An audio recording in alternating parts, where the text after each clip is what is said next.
The Geometry of Desire, Doris's Odyssey Through Obsession and Self-Discovery.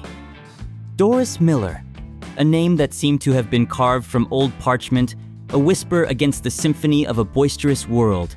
60 years. A milestone that most would meet with a quiet sense of grace, but for Doris, it was a question mark etched on a life that had always felt like it was on pause. Her existence was an intricate mosaic of routine and quietude, a well-worn path of a predictable job and solitary evenings spent in the company of her own elaborate fantasies.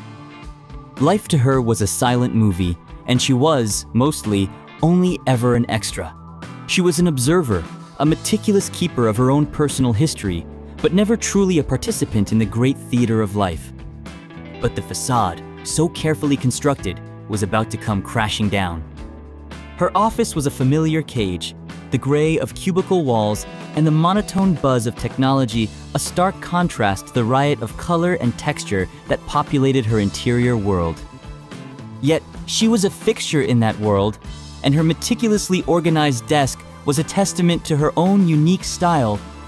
Her collection of trinkets and oddities carefully placed like talismans against the monotony of the workaday world. But it was a space she'd outgrown. She was not meant to only live within the confines of beige and gray. Her home, an old Victorian house on a quiet tree-lined street, was the reflection of her spirit. Every room held the imprint of her life. Every shelf, bookcase, and corner were filled with carefully curated collections of vintage clothing, old photographs, and dusty novels that whispered tales of forbidden love and timeless passion. The silence of the place was both a refuge and a prison, a space where her imagination had flourished, but also where her desires had gone dormant, locked away behind invisible walls. The recent passing of her mother, a woman who had shared every one of her quiet hours in the house, left a hollow ache in her heart and in the rooms of the house she so loved. She was left to wander her world alone. The sea of silence had become a torrent. Then came John Fremont, a man who arrived like a meteor, streaking across the sky, leaving behind trails of light and heat that shattered the monotony of her existence. He wasn't just younger, he was a force, a walking, breathing embodiment of everything Doris had long denied herself. He was in his early 30s, yes, but it was more than just the number on the page. It was in the way he carried himself, the way he spoke to her, the kindness in his eyes. It was in the way he seemed to see the real Doris, the one that existed beneath layers of routine. His presence ignited a fire in her, a feeling she hadn't thought possible, a hunger that was both tempting and terrifying. He possessed the kind of smile that made her heart skip a beat and a laugh that resonated deep within her bones, awakening feelings she thought had been dormant, an ache she had long suppressed. She was drawn in, completely and utterly, like an iron filing to a magnet. The sensation was both exhilarating and terrifying. Her life, once a carefully plotted course, was now a ship adrift in an unpredictable sea, drawn to the irresistible pull of John's orbit. She was at once both thrilled and terrified by the changes she was going through. Doris's body, dormant for far too long, began to hum with a new and unfamiliar energy. The office, her once unremarkable workspace, became a sensuous arena. Every casual glance from John, every brush of his hand, sent shivers rippling down her spine, waking feelings she had not even known existed. Her mundane existence had transformed into a stage, and every gesture, every word, was for his attention. She'd make sure to be in certain places when she knew he'd walk by, always wanting to be near him, to breathe the same air. Even the mundane became a potential romantic encounter. She began to lose herself in vivid daydreams. She would see him everywhere, their bodies entwined, their lips meeting, and his hands tracing every curve of her body. She found that her fantasies had grown from simple daydreams into a full-blown obsession. They were no longer about subtle connections, but about passion, about love, about all the things that she thought she had missed out on, that she never thought was possible. Then, with the tech help of her friend's granddaughter, Doris discovered social media, which became her secret weapon. Her profile became a carefully crafted persona, a digital doppelganger that sought to understand the nuances of John's world. She became a student, studying his every post, every picture, every interaction. Each detail was like a stolen kiss, a reminder of the connection she so desperately desired. The search for John became a carefully orchestrated obsession, and Doris became the conductor of her own symphony of desire.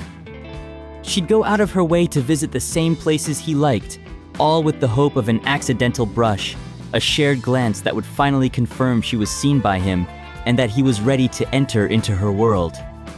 She took to a local yoga studio where John was a regular, and she found herself twisting into poses that made her body ache and her mind race. She would meticulously study fashion magazines, her eye catching every vintage accessory and piece of clothing that might elicit a compliment, a look from him. Each moment of proximity, every shared word, felt like a victory, a subtle dance where she was leading, a silent seduction that was taking over her entire life. But Roz, the steadfast voice of reality, grew increasingly concerned.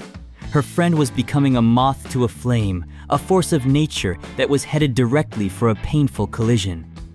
Roz tried to bring her back to earth, her voice growing sharper, her words laced with worry. But Doris was immune to her friend's concern. Her desire had become an addiction, and the only thing that mattered to her was getting closer to John.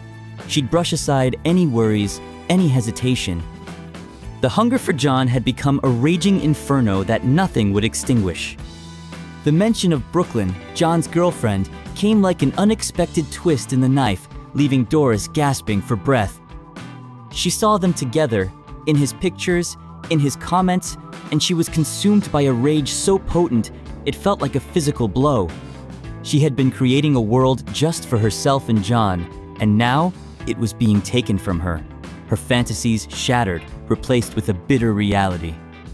The age difference became more than just a number, but a symbol of her own perceived inadequacy.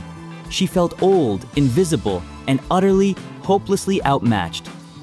But instead of succumbing to despair, her desire found a new path, a dark, twisted road where she became a vengeful digital ghost. She created a fake profile, the anonymity allowing her to express her deepest jealousy and rage. She wove tales of infidelity, lies disguised as truth, all intended to destroy what she couldn't have. Each keystroke was an act of desperation, a last-ditch effort to reclaim the object of her obsession. Roz saw the darkness taking root and tried to stop Doris. Her warnings became more urgent, more desperate. But Doris, now consumed by her own twisted narrative, could barely hear her voice. Doris's obsession had taken root, and the line between reality and fantasy had become irrevocably blurred. The Thanksgiving party at John's home was supposed to be a turning point. She had chosen her most alluring outfit, her vintage style meant to capture his attention, a shield against the vulnerability she felt. But it was all a facade. In truth, she was out of her depth, surrounded by people who were in on a secret that she wasn't privy to. She saw the ease between John and Brooklyn, and jealousy was a bitter taste in her mouth. The more she watched them, the more intense her emotions became. Her last chance to speak to him happened, and Doris unleashed the pent-up emotions that had been consuming her. She spoke with a raw passion, her words fueled by years of suppressed desire, but John's reaction was a mix of shock and repulsion. The fantasy she had so desperately clung to shattered, and she was left with the cold, hard reality that she was only a friend to John. The sting was profound, not just rejection, but a complete erasure of her grand illusions. She realized her mistake, and the reality was a brutal slap to her face, and that's when she decided to walk away. Doris went on to quit her job, a symbolic severing of ties with the man who had become the sun around which she had orbited. It was an admission of defeat, but also a declaration of independence. And slowly, she started to dismantle everything, brick by brick, removing everything that made her so tied to John and her obsession for him. She began sorting through the years of accumulated clutter in her home, the tangible representation of the chaos in her mind. With every object she touched, a whisper of memory was unleashed. The books she used to read aloud to her mother, the vintage magazines that reminded her of her youth, and all of the other things, too many to count, were now boxed away. It was all a physical form of purging, a cleansing of both her house and her heart. She was ready to move on, ready to forget. But then she found the pencil, a small, unremarkable piece of wood with a worn eraser that she had stolen from John, and in that moment, her resolve crumbled. The carefully walled-off emotions flooded her again, a tidal wave of longing and the truth that she was not done with him. Not yet. In a haze of heartbreak and desperation, Doris unleashed her final act of self-sabotage. She used her fake social media account and crafted a heart-wrenching confession, a desperate plea for John's attention, not knowing the damage she was doing. The post was intended to be a final push, a way to reveal her true feelings and force his hand. It was an act of reckless abandon, fueled by the burning embers of her desire. Roz tried to reason with Doris, to urge her back from the edge of the cliff that she was so desperately dancing on, but her words were swallowed up by the storm raging within Doris. Her life had become a volatile storm, and she found that she wanted to see how far she would be taken by it. She had no self-control left. The call from John was immediate, laced with an anger that was both foreign and frightening. He had discovered her digital deception, and the truth now lay bare between them, stark and unflinching. The hurt was palpable in his voice, and the pain in her heart was almost unbearable. It had all fallen apart as quickly as it had started. John's rejection was like a harsh awakening. The dream had died, and with it went a piece of her. But her world did not end. It changed, and as she began to pick up the pieces of her shattered fantasy, Doris decided that she needed a new direction, a different stage to play on. She resigned from her job, leaving behind the landscape of longing that had defined her existence. It was a final step, a farewell to the carefully curated world she had created around the object of her obsession. Roz watched with a mix of sorrow and hope, knowing that Doris had to walk this path alone. She did try to steer her, but she knew that her friend was strong and she would get through this. She trusted her. The road ahead was never going to be easy. Doris was forced to go through the pain, to peel back every layer of her fantasy, her obsession with John, and see herself again. Then, something unexpected happened. John invited her for coffee, a casual meetup to hash out their differences and try to go back to a place where they could be friends. She was once again thrown into the storm of emotion. She prepared, as always, putting on makeup she didn't need, styling her hair to perfection, wanting, ever so desperately, to be seen by him. She felt herself falling back into her old patterns. But this time, instead of being consumed by it, she was more aware, more in control. The conversation was awkward, a tightrope walk over the abyss of what could have been. John explained his desire to clear the air, to find a way for them to be in the same space without all of the awkward tension. Doris, still reeling from the rejection and her actions, listened, her heart a wounded bird trapped within her chest. He confessed how her obsession and actions had hurt him. She was embarrassed, and it seemed that even in her freedom, she was still a fool.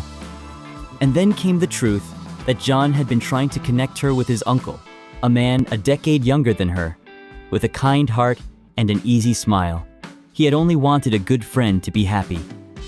In that moment, Doris saw how completely deluded she had become, how twisted her desire had been.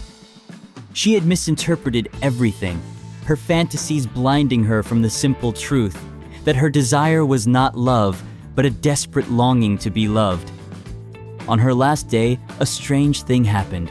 She was ready to leave her old life behind, but as she stood before the elevator doors, her mind decided to rewrite her ending, just for a moment. In this new ending, John raced to her, pulled her into an embrace, whispered words of love and desire. It was a glorious moment, and almost too real, and it was followed by the doors shutting and Doris being left alone, her last look back, one of peace. The ending, she realized, was up to her. And just like that, Doris had finished this chapter of her life. It was as if she was shedding a layer of skin, exposing a woman who had been hidden underneath the layers of routine, a woman who was ready for the next step.